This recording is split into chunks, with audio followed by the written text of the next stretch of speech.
തീർച്ചയായിട്ടും ആ നിലയ്ക്കുള്ള അതിഗംഭീരമായിട്ടുള്ള ഒരു വിജയമാണല്ലോ UDF ഉണ്ടായിട്ടുള്ളത്. അതുകൊണ്ട് തന്നെ മുഴുവൻ നിലമ്പൂരുകാരും മുഴുവൻ മലയാളികളും ഈ ജനവിധിയെ ഏറ്റെടുത്തിരിക്കുകയാണ്. കാരണം കഴിഞ്ഞ 9 വർഷത്തെ ജനദ്രോഹമാണ് ഞങ്ങൾ ഈ തെരഞ്ഞെടുപ്പിൽ ചർച്ച ചെയ്തത്. സർക്കാരിന്റെ ഭാഗത്തു നിന്നുള്ള ആ നിലയിലുള്ള ജനദ്രോഹത്തിനെതിരെ ജനങ്ങളുടെ പ്രതിഷേധമാണ് ഈ തെരഞ്ഞെടുപ്പിൽ അലയടിച്ചൊഴുകിയത്. അതിൻ്റെ ഭാഗമായിട്ടാണ് ഒരു വലിയ ഭൂരിപക്ഷത്തിന് കഴിഞ്ഞ തവണ ഞങ്ങൾക്ക് ഈ സീറ്റ് നഷ്ടപ്പെട്ടതിൻ്റെ 5 ഇരട്ടിയോളം വരുന്ന ഭൂരിപക്ഷത്തിന് 4 ഇരട്ടിയോളം വരുന്ന ഭൂരിപക്ഷത്തിന് ഇത്തവണ ജയിക്കാൻ സാധിച്ചു. 9 വർഷത്തിന് ശേഷം ഈ മണ്ഡലം തിരിച്ചു പിടിക്കാൻ സാധിച്ചു. പിണറായി വിജയൻ്റെ മുന്നണിയുടെ ഒരു സീറ്റ് കുറയുകയും ഞങ്ങൾക്ക് കരുത്ത് വർദ്ധിക്കുകയും ചെയ്തു എന്നുള്ളത് അഭിമാനകരമായിട്ടുള്ള ഒരു വിജയമാണ്. ഇന്നലെ രാത്രി പറഞ്ഞത് 3-ാം സ്ഥാനത്തായിരിക്കും ആര്യാടൻ ഷൗക്കത്ത് എന്ന്. അതൊക്കെ ജനങ്ങളിൽ അദ്ദേഹത്തിനുള്ള എന്താ പറയുക തെറ്റിദ്ധാരണയാണ്. ഞങ്ങൾക്ക് ഈ തെരഞ്ഞെടുപ്പിൻ്റെ തുടക്കം തൊട്ട് തന്നെ അറിയാമായിരുന്നു. ഇവിടെ 2 മുന്നണികൾ, 2 ഭരണ സംവിധാനങ്ങൾ, നാട് ഭരിക്കുന്ന പിണറായി വിജയൻ സർക്കാരിൻ്റെ 9 വർഷത്തെ ദുർഭരണം, അതിനെതിരെ ചെറുത്തുനിൽപ്പിൻ്റെ ജനകീയ രാഷ്ട്രീയം ഉയർത്തിപ്പിടിക്കുന്ന പ്രതിപക്ഷത്തിൻ്റെ പോരാട്ടം, ഇത് രണ്ടിലുമാണ് ജനങ്ങൾ ഇതിലൊന്നിനെ സ്വീകരിക്കുക എന്നുള്ള ഒരു നിലപാടിലേക്ക് വരുമ്പോൾ സ്വാഭാവികമായിട്ടും ആ നിലയിൽ ഭരണവിരുദ്ധ വികാരം അലയടിച്ചൊഴുകി ഈ തെരഞ്ഞെടുപ്പിൽ അത് ഞങ്ങൾക്ക് ഗുണം ചെയ്തു. സെമി ഫൈനൽ വിജയിച്ചു, ഇനി ഫൈനലിലേക്കുള്ള അതും ഞങ്ങൾ തുടക്കത്തിൽ മുതലേ ഈ തെരഞ്ഞെടുപ്പിനെ സംബന്ധിച്ച് പറയുകയുണ്ടായിരുന്നു.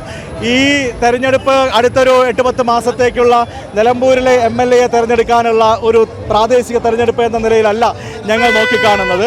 മറിച്ച് 2026 കേരള ഭരണത്തിലേക്കുള്ള UDFന്റെ തിരിച്ചുവരവിന്റെ തുടക്കമാണ്. തൃക്കാക്കരയുടെ ആവർത്തനം, പാലക്കാടിന്റെ ആവർത്തനം സ്വാഭാവികമായും നിലമ്പൂരിലും ഉണ്ടാകുന്നു. പെട്ടി വിവാദമൊന്നും വിലപ്പോയില്ല.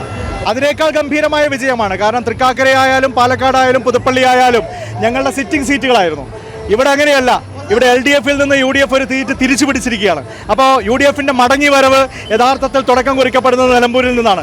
ഇനി അങ്ങോട്ട് ത്രിതല പഞ്ചായത്ത് തെരഞ്ഞെടുപ്പുകളിലും 2026 മെഗാ ഫൈനലിലും ഞങ്ങൾ ഈ വിജയം ആവർത്തിക്കും. ആര്യാടൻ മുഹമ്മദിന് പിൻഗാമിയായി ആര്യാടൻ ഷൗക്കത്ത് നിയമസഭയിലേക്ക് പോവുകയാണ്. ഈ നാടിന് ഒരിക്കലും ആര്യാടൻ മുഹമ്മദ് എന്ന് പറയുന്ന നാമത്തെ മറക്കാൻ സാധിക്കില്ല. ആ നല്ല പാരമ്പര്യത്തിൻ്റെ തുടർച്ചയുണ്ടാകും, ആ നല്ല വികസന പ്രവർത്തനങ്ങളുടെ തുടർച്ചയുണ്ടാകും. നിലമ്പൂർ ആഗ്രഹിക്കുന്ന തരത്തിലുള്ള ഒരു മാതൃകാ ജനപ്രതിനിധിയായിട്ട് ആര്യാടൻ ഷൗക്കത്ത് ഇനി ഈ നാട്ടിലുണ്ടാവും. ലീഗിന്റെ ഒരു കൂട്ടായ്മ, UDFന്റെ കൂട്ടായ്മ, കോൺഗ്രസിന്റെ കൂട്ടായ്മ, ആ ഒരു കൂട്ടായ്മ തീർച്ചയായിട്ടും ആര്യാടൻ ഷൗക്കത്ത് എന്ന് പറയുന്ന സ്ഥാനാർത്ഥി മത്സരിച്ചത് കോൺഗ്രസിൻ്റെ കൈപ്പത്തി ചിഹ്നത്തിലാണ് എങ്കിലും ഇവിടുത്തെ മുസ്ലിം ലീഗ് പ്രവർത്തകർ അവരുടെ ഒരു സ്ഥാനാർത്ഥിയെ എന്ന നിലയിൽ ഞങ്ങളുടെ സ്ഥാനാർത്ഥിയെ നെഞ്ചേറ്റി ഇവിടെ കാണാം. നിങ്ങൾക്ക് UDFന്റെ ഒറ്റക്കെട്ടായിട്ടുള്ള പ്രവർത്തനമുണ്ടായി. മുസ്ലിം ലീഗിൻ്റെ ഏറ്റവും മുതിർന്ന നേതാക്കന്മാരൊക്കെ കഴിഞ്ഞ 1-2 ആഴ്ചയായി മുഴുവൻ സമയം ഇവിടെ ക്യാമ്പ് ചെയ്ത് പ്രവർത്തനങ്ങളെ ഏകോപിപ്പിച്ചു.